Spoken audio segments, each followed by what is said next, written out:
আমরা তাদের সঙ্গে পরিচিত হব, তারপর আমরা আলোচনায় যাব। আমার ঠিক একেবারে ডানে রয়েছেন আজিজুল বারী হেলাল, তথ্য সম্পাদক, বাংলাদেশ জাতীয়তাবাদী দল বিএনপি। এরপর রয়েছেন তাজনুবা জাবিন, যুগ্ম আহ্বায়ক, জাতীয় নাগরিক পার্টি। এবং আমাদের অনলাইন প্ল্যাটফর্ম জুমে আমাদের সাথে সংযুক্ত হয়েছেন অ্যাডভোকেট শিশির মনির, সিনিয়র আইনজীবী, বাংলাদেশ সুপ্রিম কোর্ট। আপনাদের তিনজনকেই স্বাগত জানাচ্ছি আজকের আলোচনায় চ্যানেল 24 এর স্টুডিওতে। আমি শুরুতেই যে কথাটি বলছিলাম যে তিনজন অতিথি আমাদের সঙ্গে রয়েছে, এর বাইরে আমরা লন্ডন থেকে যুক্ত হব, কারণ আমরা এমন একটা মুহূর্তে আজকে এই মুহূর্তে মুক্তবাক্যে আলোচনায়, যে মুহূর্তে লন্ডনের হিথ্রো আন্তর্জাতিক বিমানবন্দরে পৌঁছেছেন তারেক রহমান। তিনি কিছুক্ষণের মধ্যেই বাংলাদেশের উদ্দেশ্যে রওনা দেবেন এবং সেই খবর আমরা শুরুতে একটু জেনে আলোচনায় যাব।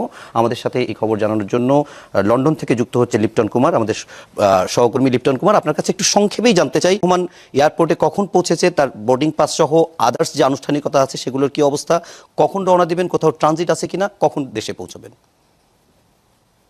কিছুক্ষণ আগেই 10 থেকে 15 মিনিট আগে তারেক রহমান তার সপরিবারে এই টার্মিনাল 4 দিয়ে ভেতরে ঢুকেছেন এবং বোর্ডিং পাস সম্পন্ন করেছেন। আপনাকে জানিয়ে রাখি, এইখান থেকে লন্ডন সময় 6:25 তার টেক অফ হওয়ার কথা, আর গেট ডিপার্চার টাইম 6:15। আমি একটু আগে ভেতরের যেটা কথা বলেছি, উনি এখন গেট ডিপার্চারের জন্য প্রক্রিয়াধীন রয়েছেন ওনার। এরপরে আমি যেটা জানাতে চাই, এখানে আজকে প্রচন্ড বাতাস, কিন্তু এর একটু আগে এখানে বিএনপি নেতা কর্মীদের সমাগম ছিল। আর তারেক রহমানকে নিয়ে যে বিমানটি, বাংলাদেশ বিমানের BG202 ফ্লাইটটি ঠিক 6:25 এখান থেকে উড্ডয়ন করবে। এই বিমানটি সিলেটে পৌঁছানোর কথা রয়েছে বাংলাদেশ সময় সকাল 9:55। সব ঠিকঠাক থাকলে, কোনো যান্ত্রিক ত্রুটি না থাকলে 9:55 সিলেটে পৌঁছাবে। সেখানে 1 ঘন্টা যাত্রা বিরতি শেষে ঢাকার উদ্দেশ্যে রওনা দিবে। আর ঢাকাতে এই বিমানটি পৌঁছানোর কথা রয়েছে 11:40 থেকে 11:55 মধ্যে। আমরা যতটুকু জানতে পেরেছি, সেখানে নামার পর তারেক রহমানের যে ইমিগ্রেশন প্রসেস, সেটা করতেও খুব একটা বেশি সময় লাগবে না, হয়তো 30 থেকে 40 মিনিটের মধ্যেই ইমিগ্রেশন প্রসেস শেষে তিনি বের হবে। অনেক অনেক ধন্যবাদ লিপটন। আমরা প্রয়োজনে পরবর্তীতে আবারও আপনার সঙ্গে যুক্ত হব এবং লন্ডন থেকে যেতে চাই। প্রথমে আজিজুল বারী হেলাল ভাই, আপনার কাছে একটা বিষয় একটু ছোট্ট করে জেনে তারপরে তারেক রহমানের প্রসঙ্গে যেতে চাই। আমরা সবশেষ মনে হয় 3-4 দিন আগে খালেদা জিয়ার সবশেষ শারীরিক অবস্থার খবর জেনেছি, ডাক্তার জাহিদ জানিয়েছে। একটু কি সংক্ষেপে বলবেন খালেদা জিয়ার এখন শরীরের কি অবস্থা, চিকিৎসার কি আপডেট? আমরা পত্রিকা এবং দলের মুখপাত্রের কাছ থেকে আমরা যেটা জেনেছি যে ওষুধ তার শরীরে এখন কাজ করছে এবং তিনি রেসপন্স করছেন এই চিকিৎসার ফলে। অতএব আগের যে অবস্থা ছিল সেই স্থিতি ছিল, তা এখন আছে, ডিটোরিয়েট করেনি। এটা হলো সর্বশেষ নিউজ। ওকে, আমরা একটু এবার তারেক রহমানের দেশে ফেরা প্রসঙ্গে যাই। 1.5 যুগ পর প্রায় দেশে ফিরছেন তারেক রহমান। মাঝখানে 5 আগস্টের পর থেকে আমরা দীর্ঘ সময় যে বিষয়টি নিয়ে আলোচনা করছিলাম, কবে ফিরবেন তারেক রহমান, এবং সবশেষ খালেদা জিয়ার অসুস্থতার পরে তিনি জানালেন যে বিষয়টি তার একক নিয়ন্ত্রণাধীন নয় এবং স্পর্শকাতর বিষয় হওয়া সেটি সবার সঙ্গে শেয়ার করা। তারপরে আবার অবশেষে তিনি দেশে আসছেন। তো আসলে সংকট ছিল, যে সমস্যা ছিল, সেটিকে অনেকটাই কেটে গেছে আমরা ধরে নেব।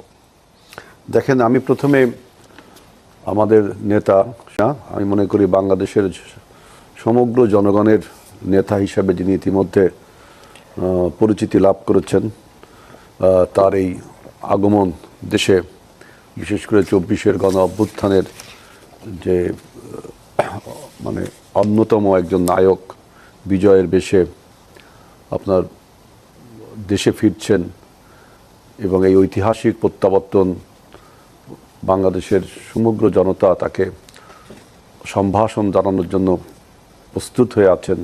আমাদের এই প্রিয় নেতাকে আপনি দেখবেন যে তিনি বিমানবন্দরে পৌঁছানোর পরে সেখান থেকে তার মায়ের সাথে দেখা করতে যাবেন। পথে সংক্ষিপ্ত বিরতি, আমাদের বসুন্ধরা 300 ফিটে তিনি একটা সংক্ষিপ্ত ভাষণ এবং দোয়া মাহফিলে অংশগ্রহণ করবেন। খুবই সংক্ষিপ্ত একটা সভা। জনদুর্ভোগের কথা চিন্তা করে তিনি এই কাজটি করেছেন এবং লন্ডন বিমানবন্দরও দেখেছেন যে নেতাকর্মীদের আসতে নিষেধ করেছেন। এবং তিনি যে দিনটি, এটা একটা ইম্পর্টেন্ট, যে ছুটির দিন, বড়দিন, কিন্তু ছুটির দিন, ছুটির দিন, সেজন্যই জনদুর্ভোগটা এড়াবে। 25শে ডিসেম্বর, 26 তারিখ শুক্রবার, 27 তারিখ বন্ধের দিন। এই যে বন্ধের দিনগুলোকে বেছে নেওয়ার ফলে জনদুর্ভোগ কমবে এবং তার এই প্রত্যাবর্তনের মানুষ বিপুল উচ্চাসা নিয়ে আমরা সবাই বসে আছি। যে কারণ আমরা একটা নতুন বাংলাদেশের স্বপ্ন দেখছি। উনি দেশে ফিরলে কি সেই নতুন ক্ষেত্রে কিংবা বিএনপির ক্ষেত্রে অনেক ক্ষেত্রে বলা হচ্ছিল যে দেশের বাইরে থেকে নেতৃত্ব দেওয়া, দেশের ভেতরে এসে দেখেন, এইটা একটা বক্তব্য দিই, উনি গত 17 বছর ভার্চুয়াল জগৎ নেতৃত্ব দিয়ে শুধু বিএনপিকে ঐক্যবদ্ধ করেনি, জাতিকেও কিন্তু ফ্যাসিবাদ বিরোধী লড়াই ঐক্যবদ্ধ করেছেন। সেই কোয়ালিটি তিনি দেখিয়েছেন।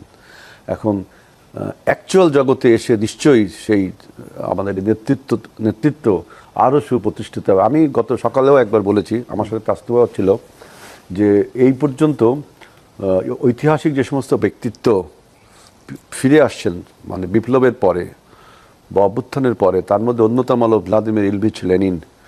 তিনি আপনার পিটার্সবার্গে আসার পরে যে মানুষের কাছে যে তিনি কথা বলেছিলেন, যে রাশিয়ার বিপ্লবের ফলে রাশিয়াকে কিন্তু ছিল উন্নত বিশ্বে পরিণত করেছিলেন, পরাশক্তি সমান করেছিলেন।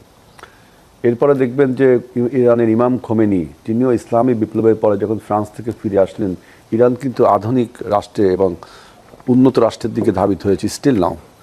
এবং আমরা সর্বশেষ দক্ষিণ আফ্রিকা নেলসন ম্যান্ডেলা 27 পরে তিনি বর্ণ বৈষম্য, যে প্রতিহিংসা প্রতিশোধের রাজনীতিকে বাদ দিয়ে তিনি যে নতুন দক্ষিণ আফ্রিকা সৃষ্টি করলেন। আমার একটা দৃঢ় বিশ্বাস, গত 17 বছরে তারেক রহমানের সাথে আমার রাজনৈতিক স্মৃতি আরও বেশি।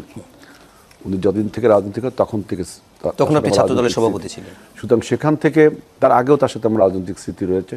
সেখান থেকে এই পর্যন্ত আমি মনে করি যে তিনি একটা রাজনীতির ব্রেক থ্রু আনবেন, একটা নিউ ডাইমেনশন তৈরি হবে। আমি এই জন্য বললাম যে ঐতিহাসিক 3জন ব্যক্তিত্বের কথা বলেছি, তারা তাদের দেশটাকে সামনের দিকে নিয়ে যেতে পেরেছে। আমার বিশ্বাস তারেক রহমান এই জনগণের এই বিপুল প্রত্যাশা, এটা তিনি পুরাতে সক্ষম হবে। কারণ তিনি ইতিমধ্যে যে সমস্ত পদক্ষেপ নিয়েছেন, আপনি দেখেছেন যে আমাদের এই নির্বাচনটা কত একটা গ্লুমি। এই নির্বাচনে উনি তারেক রহমান ফিরলে আসলে কি ইম্প্যাক্ট পড়বে সেটা আমরা আলোচনা করব। একটু আমরা আমাদের অন্য দুজন অতিথির কাছেও তারেক রহমানের ফেরা নিয়ে একটু জেনে আসি, তারপরে আমরা একটু অন্য রাজনীতি নিয়ে আলোচনা করব। তাজনুবা জাবিন, আপনি একটু সংক্ষেপে আপনার কাছে জানতে চাই যে তারেক রহমান দীর্ঘদিন ধরে বাংলাদেশের বড় রাজনৈতিক দলের নেতৃত্ব দিচ্ছিলেন, অনলাইন ছাড়া ফোন আলাপ বিভিন্নভাবে, কিন্তু সশরীরে তিনি এখন বাংলাদেশে আসছেন, যেটিও কিন্তু আসছেন শেষ পর্যন্ত। এটিতে রাজনীতির কতটুকু পরিবর্তন হবে বলে আপনার কাছে মনে হয়? ধন্যবাদ আপনাকে, আমার সাথে যারা আছেন এবং দর্শকদেরকে শুভেচ্ছা। উনি যখন আসলে দেশ ছাড়েন এবং আবার যখন আগামীকাল যখন উনি ফিরবেন, এর মাঝে কিন্তু বাংলাদেশে অনেক বড় একটা পরিবর্তন হয়েছে এবং এটা উনি নিজেও জানেন। রাজনৈতিক পরিবর্তন হয়েছে, একটা জেনারেশনাল চেঞ্জ হয়েছে পলিটিক্সে বাংলাদেশে। সো উনি এসে আমার কাছে মনে হয়, হ্যাঁ, ওনার একটা পারিবারিক লিগেসি আছে রাজনীতিতে। উনি একটা বড় রাজনৈতিক দলের নেতা, কিন্তু এর পাশাপাশিও এই 1.5 যুগ পরে এবং একটা ঐতিহাসিক গণ অভ্যুত্থানের পরে বাংলাদেশে এসে রাজনীতিতে ওনাকে কিন্তু নিজেকে প্রমাণ করতে হবে। এই অর্থে প্রমাণ করতে হবে কারণ ওনাকে আমরা কখনোই রাষ্ট্র পরিচালনার দায়িত্বে বা নেতৃত্বের দায়িত্বে একদম স্বয়ংক্রিয়ভাবে আমরা মাঠে রাজপথে আমরা পাইনি। গত 17 বছর বিএনপির উপর অনেক নেতাকর্মীদের উপর অনেক জেল জুলুম মামলা হয়েছে, ওনারা অনেক নির্যাতনের শিকার, রাজনৈতিক প্রতিহিংসার শিকার।